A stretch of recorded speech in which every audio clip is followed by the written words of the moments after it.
السلام علیکم ناظرین، آپ دیکھتے ہیں ہم سوشل ایشوز پہ بات کرتے ہوتے ہیں اور معاشرے کی بہت سی بیٹیاں ہمارے پاس آتی ہیں اپنے مسئلے مسائل کو لے کے، اور ان کی آواز کو آپ لوگوں تک پہنچانا ہم اپنا اخلاقی فرض سمجھتے ہیں۔ آج ایک بہن میرے ساتھ موجود ہے اور کافی پریشانی کے عالم میں یہ آئی، تو آئیے ان کے جو بھی معاملات ہیں ان کو جاننے کی کوشش کرتے ہیں اور آپ تک پہنچاتے ہیں۔ السلام علیکم۔ وعلیکم السلام۔ اچھا بہن، مجھے بتائیے گا زندگی کے کیا ایسے مسئلے مسائل ہیں جن کی وجہ سے آپ پریشان ہیں، ہمارے ناظرین کو بتائیں۔ میں نا والدین کی ایک اکلوتی بیٹی تھی، تو میرے والدین نے بہت مجھے لاڈ پیار سے پالا، بہت لاڈ اٹھائے انہوں نے۔ تو بات آئی شادی تک، تو انہوں نے میری مرضی کے مطابق میری شادی کی۔ تو جب میری شادی ہوئی اس کے بعد میرے شوہر نے مجھے بہت بہت لاڈ پیار کے ساتھ انہوں نے مجھے رکھا اپنے پاس۔ تو 4-5-6 سال ہو گئے تو میرے ہاں اولاد نہیں تھی، تو ان کی والدہ کو اعتراض تھا کہ اس کے پاس اولاد نہیں ہے۔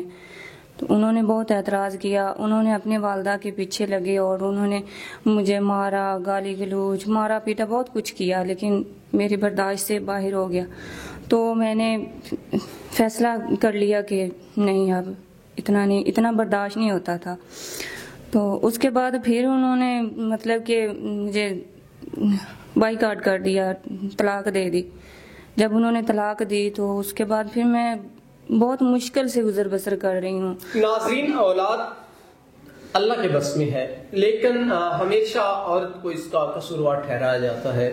یہ بانجھ بہن بنا دیا گیا ان کو، جب 5-6 سال ان کو بچہ نہیں ہوا تو انہوں نے ان کو طلاق دے دی۔ تو اب آپ بہن کیا چاہتی ہیں؟ کوئی ایسا انسان جو آپ سے بچے کی ڈیمانڈ نہ کرے اور آپ کی تمام تر جو اخلاقی ضروریات ہیں وہ بھی پوری کرے، تو آپ نکاح کی خواہش رکھتی ہیں؟ ہاں جی، کوئی مخلص انسان ہو، اچھا ہو، ہر حالت میں مطلب کہ قبول کرے، عزت دے، اچھے ہیں، نکاح کرنے کے لیے تیار ہے۔ ناظرین، اگر کوئی ایسا انسان جو ان کے معاملات زندگی، ان کے ضروریات زندگی اور اخلاقیات کے اندر رہتے ہوئے جو بھی ایک ضرورت ہوتی ہے انسان کی، اگر کوئی پوری کرتا ہے تو وہ ضرور ان سے نکاح کرے تاکہ ان کی تمام تر پریشانیاں کم ہو سکیں۔ تو اسی کے ساتھ اپنے میزبان نواب احمد کو دیجیے گا اجازت۔ خدا حافظ۔